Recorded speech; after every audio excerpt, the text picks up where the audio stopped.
Alright, what's up everybody? Joe Dobby here, back at it again with another deck profile for you today, and BT4 is finally here. So what I've managed to actually build through this pre-release is not a purple deck, sadly. I have made a purple deck, but I don't want to show purple if it's not like complete.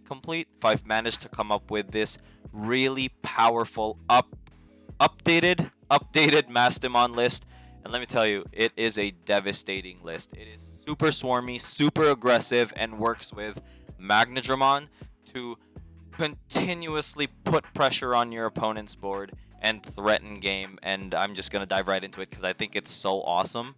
I am running one copy of Koromon, guys. So Koromon, for those that don't know, when attacking once per turn, if you have 3 or fewer security cards, one of your opponent's Digimon gets minus 1k DP. So Koromon is a really good egg. I could have run Cupimon, but I'm not recovering as often, or to the lengths of 5 or 6 security. Didn't really see the value there. Nyaromon is not bad either, but because of that Digimon having to be suspended to add plus 1k DP and security, I just didn't see the merit in playing it. But Koromon, naturally you can take out a lot of 1k DP things, and they do exist. So, just having that egg is good. I'm running 4 copies of Upamon. We all love Upamon, whether he's blue or yellow, but in yellow he's particularly has a lot of synergy with obviously the Mastemon lineup and the security manipulating lineup. When attacking once per turn, if you have 3 or fewer security cards, trigger draw 1. So really good draw power there. I'm just gonna set this up so y'all can see it by the end. There we go. And this card is nuts. I hate it and love it at the same time. Rookies, we're running 4 copies of Bushi Agumon. So guys, Bushi Agumon, 3k DP, 5 cost to play rookie. So super expensive, but with very good reason, because Bushi Agumon has Rush, which means that if it is still your turn, aka the memory counter is still on your side, Bushi Agumon can attack the turn it comes to play, so it doesn't have summoning sickness. Very, very powerful card, and there's so many shenanigans to be had in this deck, and I cannot wait to show you the combos. Next, we're running 3 copies of Lopmon. Lopmon is a really good card because 3 security is the sweet spot in this deck, and if I can use my security to not only take me closer to that 3 security sweet spot, but also allow me to draw 1, which is technically draw 2 by taking that security card and adding it to my hand on play, there's a lot of ways to get to your win condition. You love that. Oh, can't see Bushi from there, eh? Let me just adjust this real quick for you guys. Boom. So that's Bushi Agumon. Place the Lopmon over here. And next, guys, we're running 3 copies of Salamon. Y'all know what Salamon does. On deletion, if you have 3 or fewer security cards, trigger recovery +1. Once again, echoing that Lopmon's value through showing you guys Salamon's effect. Next, I am running, atypically, 3 copies of Falcomon. 5k DP beater of a rookie and is only 2 cost. Very, very good Digimon early on because it allows you to put your opponents to 1 or 2 memory, the lowest amount that you could possibly give, generally. And at 5k DP, it's not going to die to a lot of things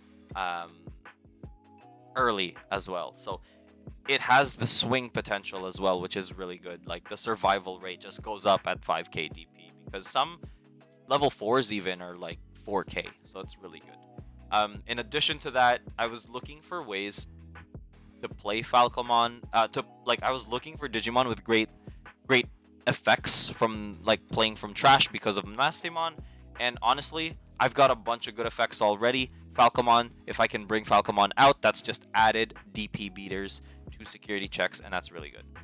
Lastly, we're running 1 copy of Promo Patamon. This Digimon is here because it allows you to pretty much trigger recovery +1 if you are low on security. You can combo that off with Salamon to get +2 security if you're at 1, which is really good. And yeah, the shenanigans to be had, I gotta show it to you guys, so stay tuned to the end of the video when I show you the combos. Next, we're running 4 copies of Pitomon, the 5k DP 1 cost to Evo blocker in yellow, as if yellow needed a 1 cost blocker. So very, very good card. Just super cheap evos allows me to get to an ultimate if I do not want to keep the blocker out there, so that's really good. And I'm running 4 copies of Ankylomon, very unique, very unique Digimon. Like, well, it's not that unique. There's one of every color, but Ankylomon has a really cool effect, which is a security Digimon effectively. So at the end of battle, you can play this card without paying its cost from security. So at 4K, you know, a lot of rookie rush. The rookie will most likely die unless it's a jamming Vmon, and then Ankylomon will actually come out on the board. So really good Digimon there, and I do run Tactical Retreat, which you'll see in a minute, which makes Ankylomon broken. Next, we're running 2 copies of Teruimon, just more 1k DP Evos, because this deck wants to get up to its Megas fairly quickly and take advantage of a lot of the level 5 effects. So Teruimon is there for ya. And I am teching just 1 copy of Meikumon. I found Meikumon very interesting. On play, if you have 3 or fewer security cards, one of your opponent's Digimon gets 4,000 DP for the turn. That is a pretty good... Depending on the situation, you might want to play Meikumon over Pinomon when a Mastemon play is out. So sometimes, you know, having that Meikumon is going to be good. So I figured I'd test it out. Next, we are running... This is the Swarm engine right here, guys. 4 copies of Anjuamon. So Anjuamon reads... When Digivolving, one of your opponent's Digimon gets minus security attack, well, minus 2 security attacks until the end of their next turn. And when attacking, if you have 3 or fewer security cards, you may play 1 yellow level 3 Digimon from your hand without paying its cost from as an inheritable effect. So you're starting to see why these rookies are so good in this deck, because Bushi Agumon you can play if you have 3 or fewer security from your hand, and then all of a sudden that Bushi has rush. It can just swing straight up.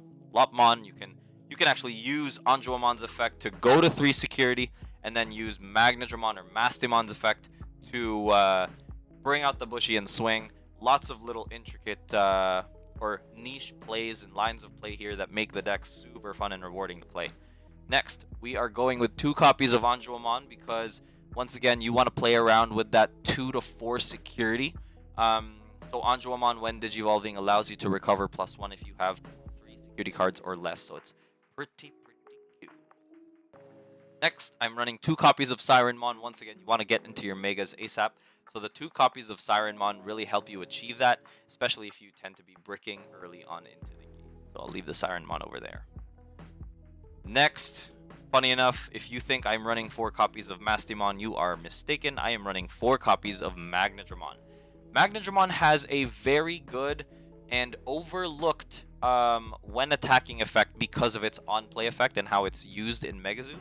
But its when attacking effect is you may play 1 yellow level 3 Digimon from your hand without paying its memory cost, right? So, I mean, on play, if you have 3 or fewer security, it's recovery +2, which is amazing, but that when attacking effect is what builds that swarm. So let me paint a picture for you. You have a scenario where you've got a Magnadramon and an Anjuamon stacked together, and you have 4 security. You swing with the Magnadramon, you play the Lopmon, you take that card, and then you are now at 3 security. And then Anjuamon now triggers, so you can play that Bushi Agumon because you have 3 or 4 security, and then that Bushi can swing for game potentially. And that is amazing. It literally extends your ability to continuously provide pressure just based on that stack alone, and I love it. I think it's amazing. So, same thing goes with the Anjuamon and Mastemon stack here, guys. When Digivolving, trash 1 card from the top of both players' security stacks, so that could potentially bring you to 3, which turns on Anjuamon, and when you bring out a Digimon, if it is still your turn, that Bushi can swing, or you can bring out Pitomon, Ankylomon, Salamon, Law, Pata, literally anything that's under level 4. Meikumon as well is the tech choice for that. So really, really good effects there. Probably wondering why I said I would bring out the Ankylomon, and I'll show you guys in a bit through that Mastemon play. For options, we're running 4 copies of Eden's Javelin, just added draw power, more threats to security, you know, because you want to be in control of when you are removing things from your security. when your opponent does swing, you're hopefully wanting to punish them through Eden's Javelin. So that draw is also really great.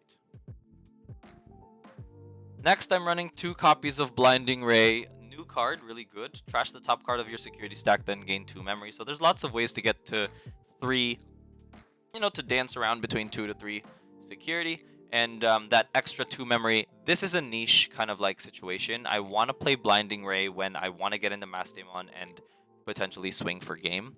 So if I'm not looking to, if I can't swing for game yet, I'd probably hold off on Blinding Ray and Mastemon, and I'd focus on the Magna Anjouamon stack. But when I do have game or I'm very close to it, or if the math checks out, Blinding Ray can get you to Evo into Mastemon, have Mastemon swing, and then depending on the board state, you could actually bring out Bushi Agumon instead of anything else and just have that Bushi swing for game. So that's what Blinding Ray is there for. Next, guys, I'm running 2 copies of Tactical Retreat. This card is so good. 1 cost to play, main phase, place 1 of your Digimon on top of your security stack face down, trash all the Digivolution sources. So Ankylomon and Tactical Retreat have a really great combo here, because if I can Digivolve, for example, I'd have a less than desirable hand, right? Like I Digivolved in Raising to a Bushi Agumon, I Digivolved the Bushi into an Ankylomon. I could play Tactical Retreat, place Ankylomon to the top of my stack, Bushi Agumon gets trashed. Normally you'd think, oh, that's not a very good play, but later on you can bring out that Bushi to swing for game, and that's what makes Tactical Retreat really, really good. In addition to that, you know what's on your opponent's board, you know what they could potentially Digivolve into, so you can Tactical Retreat something that could actually kill that Digimon. So for example, like Mastemon, I don't mind Tactical Retreating a 12k if I know that my opponent's, for example, Wargrey is going to be swinging into my security. I would rather do that and make sure that that Wargrey without the extra DP dies, right? So that's one way to do it. And lastly, naturally we got to run the 2 TKs. The TKs are there because you can study your security. You can potentially recover something really great through studying security, and it's a draw 1 on play, so it's really good. You draw from your security, and then you could cover that security. I'm debating whether to take Eden's Javelin down to 3 to add another TK. That is generally up to the player. I'm testing this right now, where if I really need to add that TK, like if I'm desperate to see it, then I'm more likely to add another one than the Edens, because you are burning your security here. You are playing more aggressive, and I find that playing Eden's Javelin from your hand can be the opposite of aggression, because you're pretty much just trying to get rid of a board state that your opponent is trying to build. You're playing more defensively through the use of these options, or reactively. But that said, guys, that is the deck. Thank you for watching. Let me know what you think in the comments below. If you love the channel, like the content, don't forget to give me a like or a subscribe onto YouTube. That'd be pretty great. I Twitch, so go ahead and look me up, Joe Dobby on Twitch, JODOBBI. In addition to that, I'm also on Twitter. It's at DobbyJoe, DOBBIJO. You can find me on Twitter. But that said, guys, thank you so much. This is just so fun to play. But yeah, maybe catch me on stream while I play it. I'll see you guys. Take care.